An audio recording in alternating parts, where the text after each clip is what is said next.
like must-haves, things that I need to get to work every single day, right?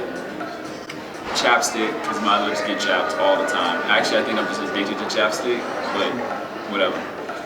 My cell phone, so I can at least check the news every once in a while. I don't really talk to people when I'm at work, though. I kind of shut off, but I do check news.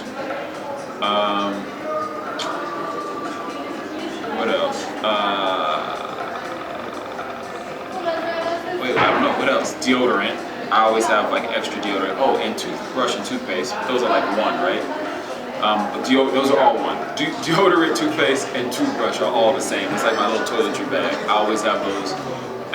Food, because I get hungry like every 2 hours, or else I can't work. I literally I'll start crying like a little baby. Nobody wants to see. I'm a grown man. Nobody wants to see a grown man cry. You know what I mean?